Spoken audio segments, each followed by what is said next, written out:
Esam satikuši šīdienas ekskluzīvāko zvaigzni, Mārtiņu, un kā var komentēt, kāda trika šodien būs?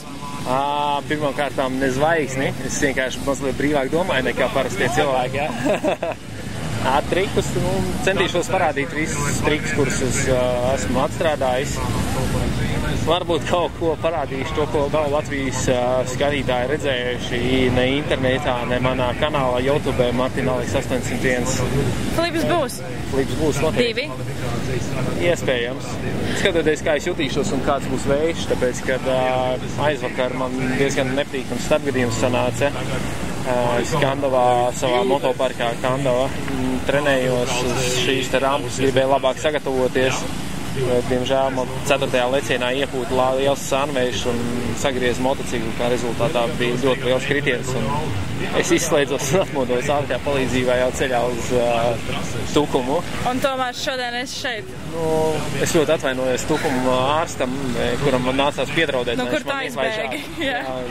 Viņš gan man lika parakstīt papīru, ka es uzņemos atbildību pats, bet tā sanāca. Viens traks puisis tu esi. Fani jautā, vai Supermens ir saukts savā vārdā? Kā lūdzu? Supermens, vai tas ir pēc tevis nosaukts?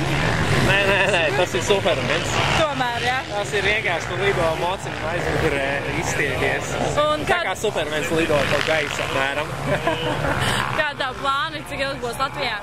Es jau trešdien jau lidoju prom uz Spāniju, uz mājām, kuras tagad dzīvoju, jo man ir 2. jūnijā jau nākamais šovs Spānijā. Kādas Spānijā meitenes? Tik skaists kā tu noteikti, ka nav. Viens krustiņš, jā, čik. Plusiņš superkausam atkal aiziet. Nē, Latvijā ir ļoti smuks meitenes un Spānijā ir pavisam sūdīgas meitenes. Pavisam sūdīgas. Ļoti žēl tā. Labi, paldies, tad jau gaidām tavu šovu. Cerams, viss izdosies. Es zinu, ka izdosies savādāk. Es arī zinu. Latvieši sen to bija pelnījuši.